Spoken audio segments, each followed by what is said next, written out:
Hi folks, Lee Pacchia here, and you're watching The Business of Law, where we talk about the challenges and opportunities facing today's legal profession. Really exciting guest today. We have Dan Reed. He's founder and CEO of UnitedLex. He joins us via Skype. Dan, good to see you. Welcome to the show. Hey, thanks for having me, Lee. I'm glad to be here. So I wanted to talk to you about this new study out of Deloitte showing in-house departments are looking at non-law firm legal service providers in an interesting way. I thought the wording on this study was fantastic, if not a little bit mealy-mouthed. It focused on willingness and not so much actual use of in-house counsel for legal service providers. But nonetheless, it found that over 50% of them could imagine a future, I'm quoting here, where they would purchase legal service from non-traditional law firms.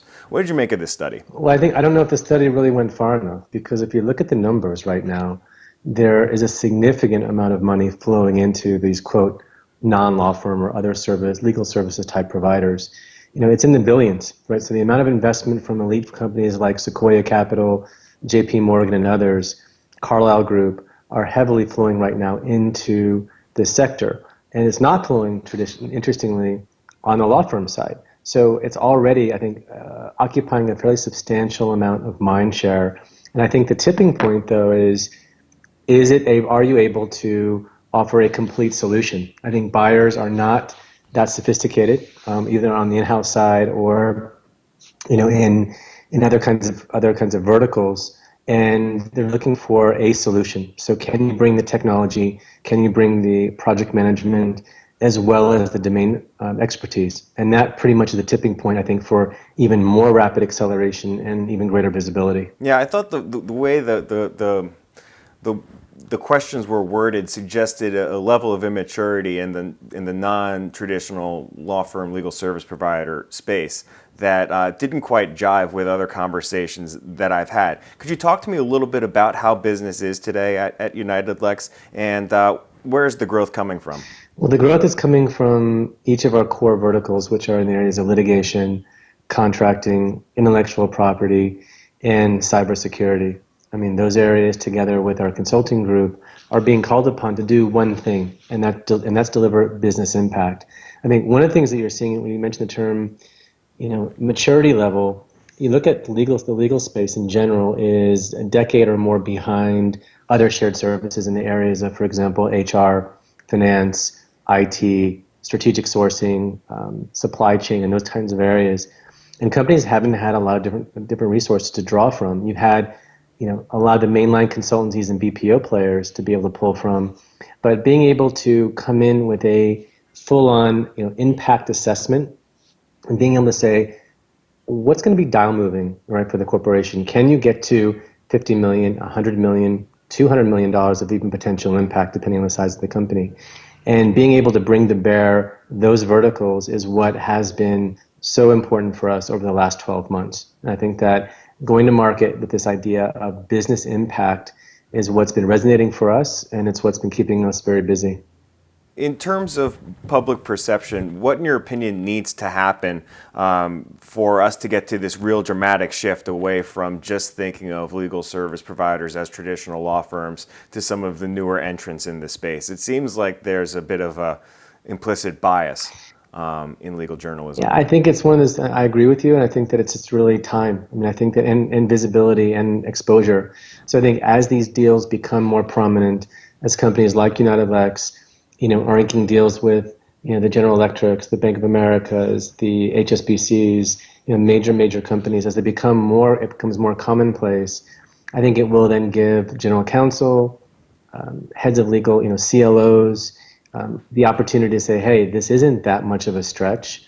This isn't really that much of a difference compared to what my brethren and the sisterhood in other areas are doing.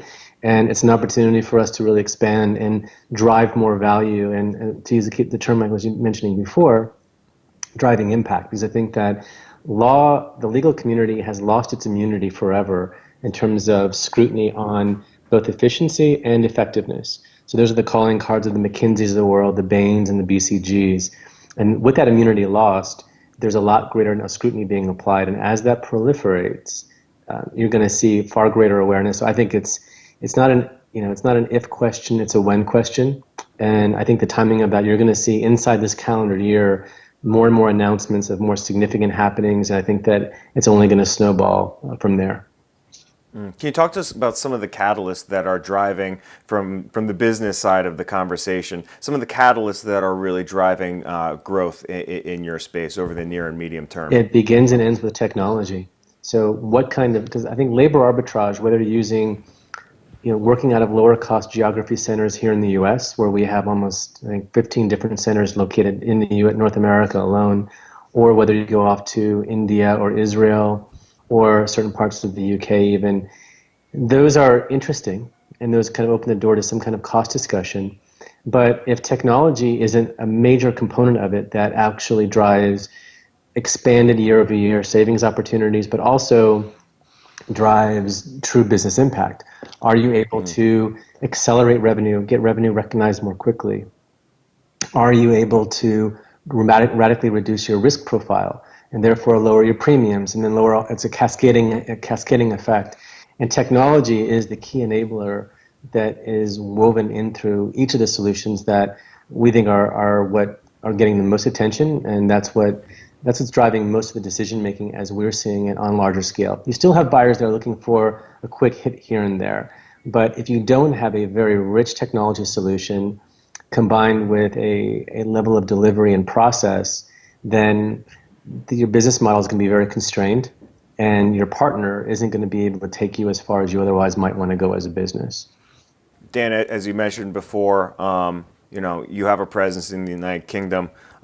We saw a really fascinating news story just begin to take fire last week in Brexit. How does the notion of the United Kingdom leaving the EU affect your business?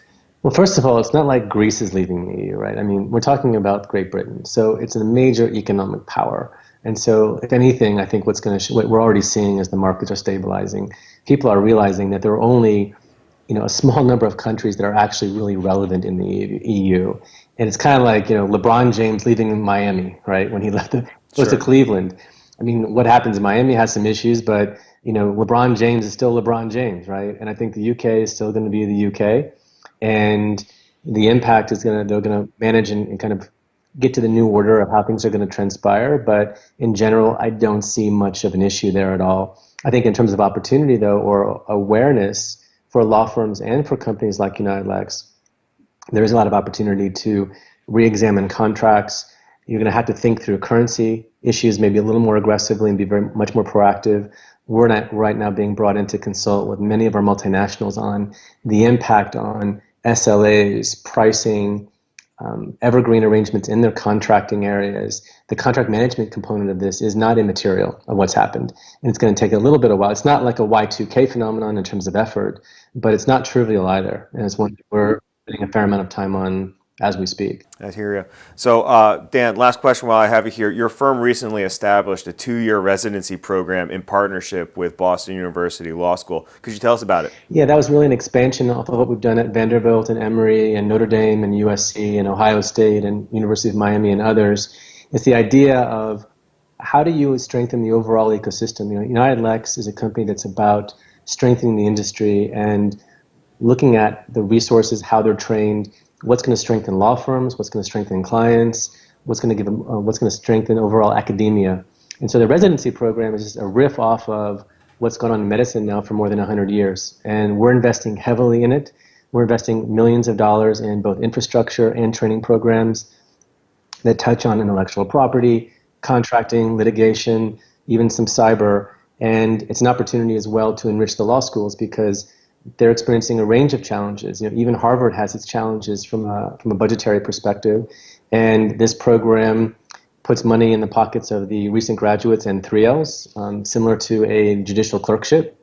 And it also drives decent economics for the law school as well. So it's a program that we're excited about, our clients are excited about it, and it's something that I think will continue to expand. Wild stuff. Dan, thank you for your time today, sir. No, thank you, Lee. Take care now. That's Dan Reed, founder and CEO of UnitedLex. If you'd like to see more of the stuff we're working on, be sure to go check us out online. You can find us at MimesisLaw.com. We're also on Twitter, Facebook, and LinkedIn. If you're listening to us as a podcast, do us a favor and write us a good review in iTunes. It makes all the difference in the world. If you're watching us on YouTube, do what you got to do and subscribe to this channel. There's more good stuff coming. I can promise you that. I'm Pacchia. Thanks for watching. See you next time. Tell me about how this specific story happening in Europe right now plays into the themes that you discuss in your book. Well, it plays in directly because I would say there's an extremely low probability that a exit vote would trigger a financial panic the way that the Lehman collapse did in 2008.